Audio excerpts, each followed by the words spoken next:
नमस्कार दोस्तों, आप में से कई लोग मुझे जानते हैं और कई लोग हैं जो शायद पहली बार मेरा यह वीडियो देख रहे हैं। तो मैं आप सभी का अभिवादन करते हुए आप सभी को ये बताना चाहता हूँ कि मेरा नाम है प्रबोध मिश्रा और मैं ताल्लुक़ रखता हूँ उस समुंदर से, या ये कहिए उस विशाल महासागर से जिसे आप लोग शेयर बाजार, स्टॉक मार्केट और भी कई नामों से जानते हैं।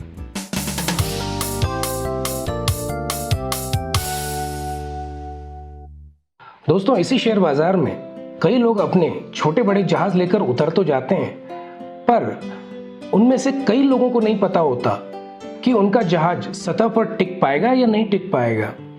कई लोग बीच में रास्ता भटक जाते हैं, कई लोग उस मुकाम तक पहुंच ही नहीं पाते हैं और कई लोग अपनी मंजिलों से कोसों दूर हो जाते हैं। क्यों वो अपने मुकाम तक नहीं पहुंच पाए?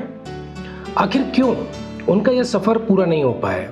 दोस्तों, मैं 16 साल से इस विशाल समुद्र में खड़ा हूं। मैंने महसूस किया है उन डूबने वालों का दर्द।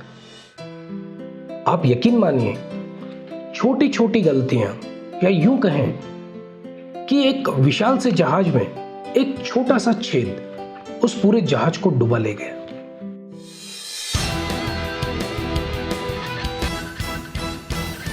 जैसा कि मैंने आपको कहा कि बहुत छोटी छोटी गलतियां जो कि बिना किसी एक्सपीरियंस, या कहें कि बिना किसी नॉलेज के, या फिर किसी अनुभवी व्यक्ति के सलाह के बिना जब हम ये छोटी छोटी गलतियां करते ही जाते हैं, या यूं कहिए कि हम बिना गहराई नापे हम अपने जहाज को उस समुद्र में तो उतार देते हैं, तो हम डूब जाते हैं। तो दोस्तों, आप लोगों के बीच मेरा आने का उद्देश्य सिर्फ इतना है कि मैं कैसे आपके नुकसान को या आपकी ट्रेडिंग प्लेटफॉर्म को किस तरीके से स्मूथ बना सकूं, कैसे आपको भविष्य में होने वाले संभावित नुकसान को किस तरीके से मैं बचा सकूं और आपके निवेश को सुरक्षित बना सकूं।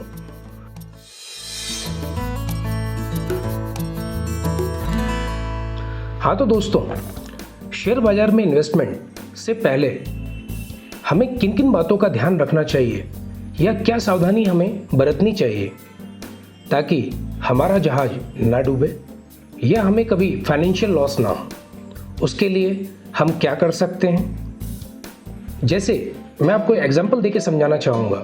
अगर हमारी तबीयत खराब होती है तो हमें किसी डॉक्टर के पास जाना पड़ता है या किसी स्पेशलिस्ट के पास जाना पड़ता है। वैसे ही ये स्टॉक मार्केट है।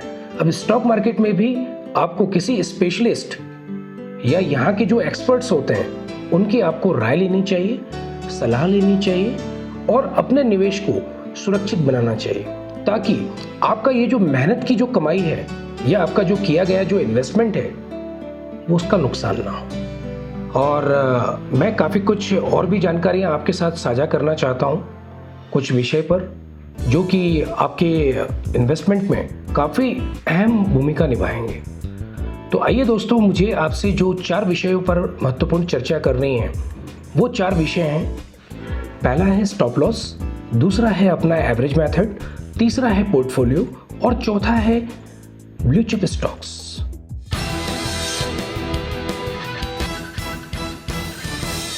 तो दोस्तों, हम शुरुआत करते हैं सबसे महत्वपूर्ण विषय स्टॉप लॉस। स्टॉप लॉस क्या होता है, कैसे वर्क करता है? स्टॉप लॉस, जैसे कि सपोज दोस्तों, मैं कहीं ट्रैवल कर रहा हूँ और मैंने सिर पर अपने हेलमेट नहीं लगा रखा है और मैं गाड़ी ड्राइव कर रहा हूँ, और मुझे सोचिए कि अगर मैं कहीं गिर जाता हूँ तो मुझे कितनी चोट आने की संभावना होती है, क्योंकि मैंने सेफ्टी नहीं यूज़ करी है। तो वैसे ही इस स्टॉक मार्केट में जो कि हाई रिस्की होता है, यहाँ पर जो स्टॉप लॉस है वो आपके लिए हेलमेट का काम करेगा, ताकि आप अगर कभी गिरे भी तो आपको ज़्यादा चोट ना है। उसके लिए भी मैं आपको एक एग्जांपल देता हूँ कि जैसे सपोज आपने कोई भी स्टॉक आपने खरीदा है, आपने उसे 100 रुपीज़ पे खरीदा है, तो उसके अंदर स्टॉप लॉस लगा के आप फिक्स कर सकते हैं कि मुझे इसके अंदर 5 रुपये का नुकसान झेलना है या 10 रुपये का नुकसान झेलना है। तो इससे क्या हुआ है कि आपने आपकी जो रिस्क है उसको आपने फिक्स कर ली है स्टॉप लॉस लगा के। वैसे ही इस मार्केट में अगर आपने आपके किसी स्टॉक में, अगर आप सपोज इंट्राडे ट्रेडर हैं या आप निफ्टी 50 में आप काम कर रहे हैं, जिनके अंदर आपने आपका स्टॉप लॉस नहीं लगाया है, तो आपको भारी नुकसान होने की संभावना है। हमारे जीवन को सुरक्षित रखने के लिए जिस तरीके से हमारे लिए हेलमेट जरूरी होता है, वैसे ही इस आर्थिक बाजार में आपको सुरक्षित रखने के लिए ये स्टॉप लॉस बहुत ही महत्वपूर्ण है। तो ये स्टॉप लॉस एक आपका कवच है जो कि आपको आपके निवेश को होने वाले आर्थिक नुकसान से सुरक्षा प्रदान करेगा। और इस विषय पर हम आगे चर्चा करेंगे। अभी हम बढ़ते हैं हमारे दूसरे विषय पर। और अगला टॉपिक है हमारा एवरेज। तो एवरेज आप मीनिंग से ही समझ रहे होंगे। एवरेज करना क्या होता है, तो मैं आपको इसको भी एग्जांपल देके समझाना चाहूँगा। तो जैसे कि सपोज मैंने कभी किसी कंपनी के या आपने कभी किसी कंपनी के 100 शेयर्स हमने 100 रुपीज़ पे हमने बाय किए। वो स्टॉक मार्केट या शेयर्स हमारा मार्केट डाउन है, हमारे शेयर्स भी नीचे आएंगे। सपोज वो 50 रुपीज़ आ गए, तो हमारी जनरली ये सोच बनती है कि हम हमारे स्टॉक्स को एवरेज कर लें।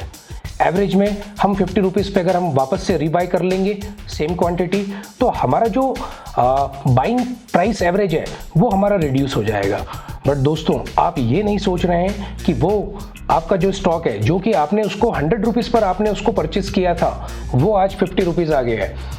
फिर आप नेक्स्ट टाइम वापस सोचेंगे कि यार अब तो ये 40 रुपीज़ आ गया है, तो मैं इसको यहाँ पर वापस से बाय कर लेता हूँ, तो मेरा एवरेज फिर से नीचे रिड्यूस हो जाएगा। दोस्तों, ऐसा बिल्कुल नहीं करें, क्योंकि ये आपको एवरेज मेथड आपको नुकसान पहुंचा सकता है। क्योंकि सबसे बड़ी बात आपको ये जानने की है कि वो स्टॉक्स इतना गिर क्यों रहा है, क्या स्टोरी है उसमें, उसके प्रॉफिट एंड लॉस क्या है, उसके लिए मार्केट सपोर्टिव है या नहीं है, उसके लिए क्या ऐसी बैड न्यूज है जो वो नीचे गिर रहा है। आप इस एवरेज मेथड्स को इग्नोर करिए। हमारा अगला विषय है पोर्टफोलियो।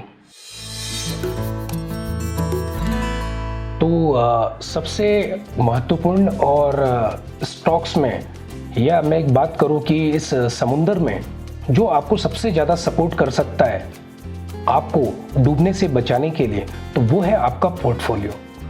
पोर्टफोलियो क्या है? पोर्टफोलियो के अंदर आप अगर स्वयं चाहें तो आपका स्वयं का पोर्टफोलियो आप खुद मैनेज कर सकते हैं। वो कैसे कर सकते हैं?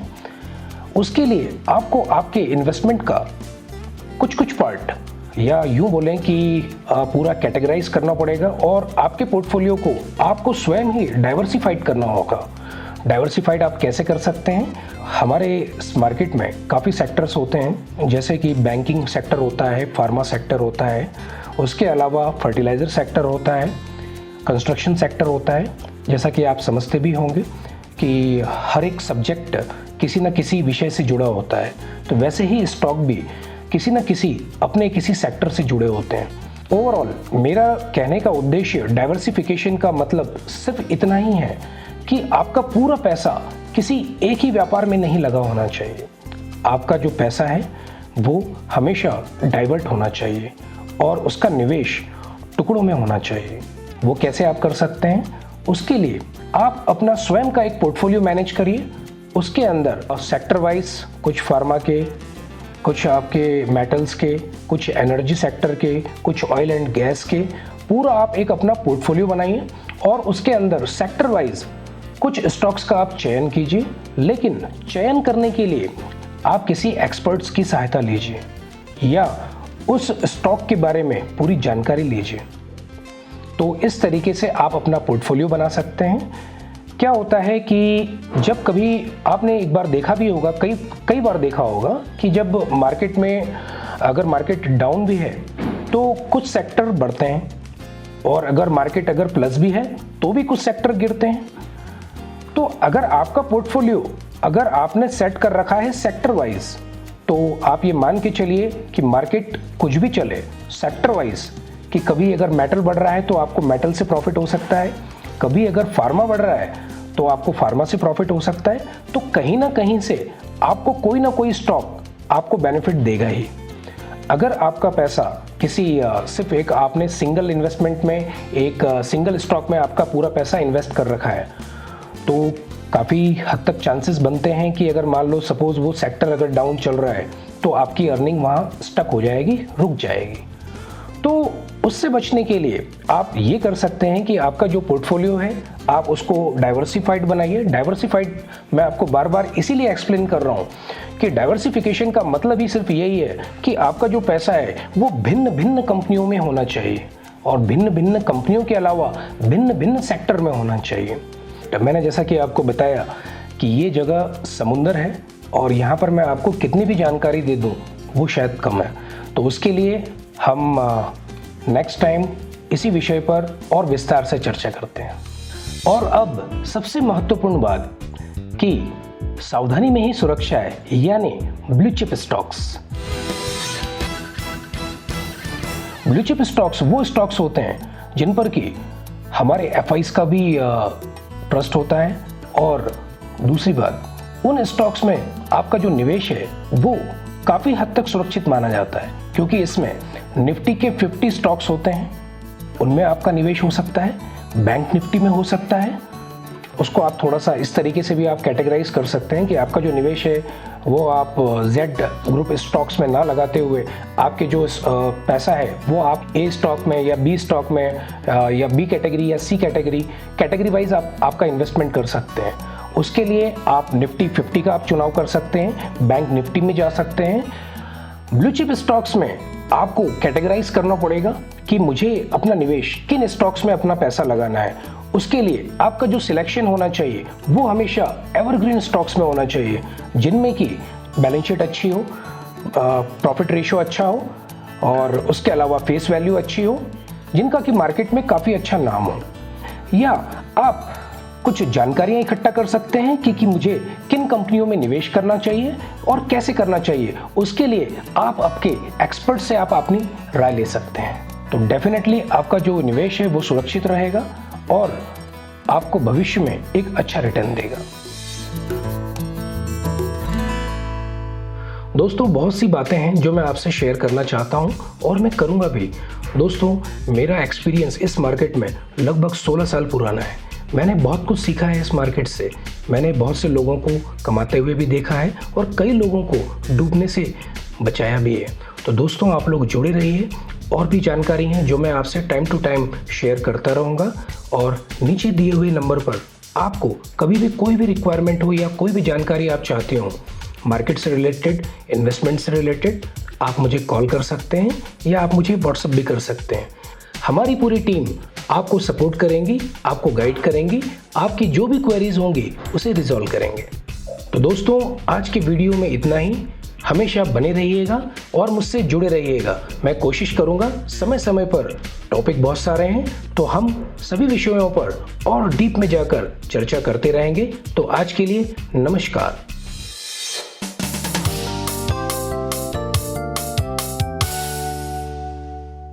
और आखिर में सिर्फ आपको इतना ही याद रखना है, सही जानकारी, सही निवेश और आर्थिक सुरक्षा ओनली विद प्रबोध मिश्रा।